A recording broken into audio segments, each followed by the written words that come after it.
So, for me, the daily confrontation with fear has become a real practice for me since about three years ago. I went skydiving in Dubai, right? And skydiving is a really interesting confront with fear, right? So I gotta stand up. I'm sorry, I gotta stand up. All right. So all your friends, what happens? You go out. I dropped my thing. Yeah. So what happens is you go out the night before and you take a drink with your friends, and somebody says, "Yeah, we should go skydiving tomorrow." And you go, "Yeah, we'll go skydiving tomorrow." Yeah. And you go, "Yeah." And everybody goes, "Yeah." Right? And you go home by yourself, you're like, Right? And you're like, well, I mean, they was drunk too. Right? So maybe they not, maybe, I mean, we don't have to go. We don't have to do it. So then that night you're laying in your bed and you just keep, and you're terrified. You keep imagining over and over again jumping out of an airplane, and you can't figure out why you would do that, right? And you're laying there and you have the worst night's sleep of your life, but you still have the hope that your friends were drunk, right? So you wake up the next day and you go, down and you say where you were going to meet and everybody's there. You're like, oh, shit. All right, cool. Right? So you get in the van and you don't know that your friends had the same night that you had because they're pretending like they didn't. They're like, yeah, man, my uncle's a Navy SEAL and, this is going to be great. I've been looking forward to this. And you're like, oh, my God.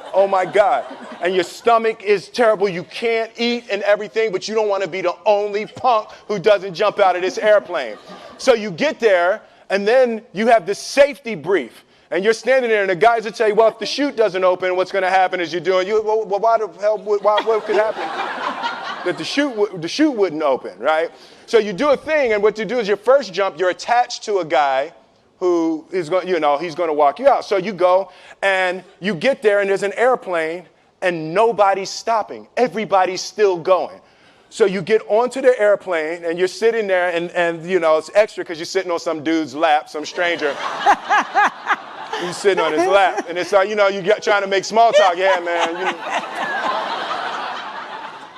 So you be jumping with people all the time, huh? Right?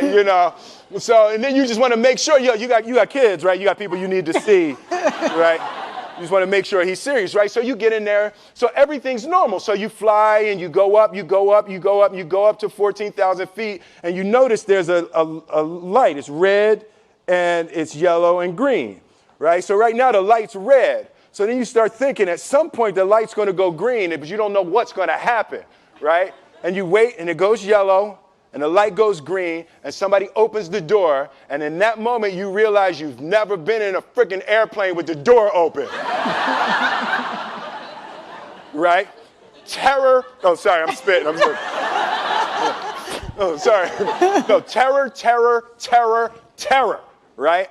So you go, and then, if you were smart, you sat in the back so you don't go first, right?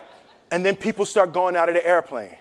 And you go, and the guy walks you up to the end of the thing, and you're standing, and your toes are on the edge, and you're looking out down to death.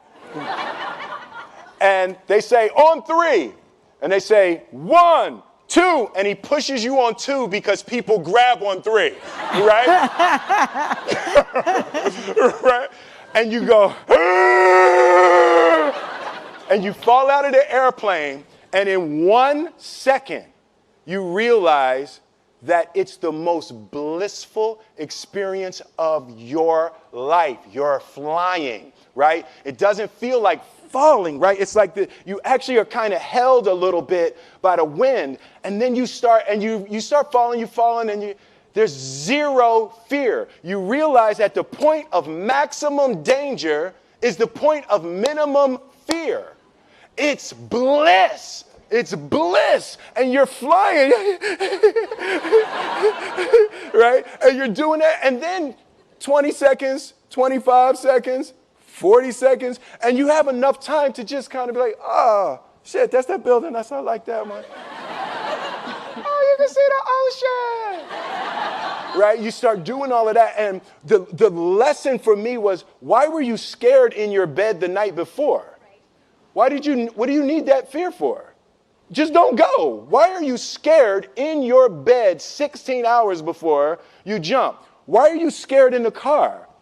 Why could you not enjoy breakfast? What did you need that? The fear is fear of what? You're nowhere even near the airplane. Everything up to the stepping out, there's actually no reason to be scared. It only just ruins your day. You don't have to jump. And then in that moment, all of a sudden, where you should be terrified is the most blissful experience of your life. And God placed the best things in life on the other side of terror. On the other side of your maximum fear are all of the best things in life. You know? Mm-hmm. So that was sorry. So that was good. That was my experience with skydiving and fear. All right.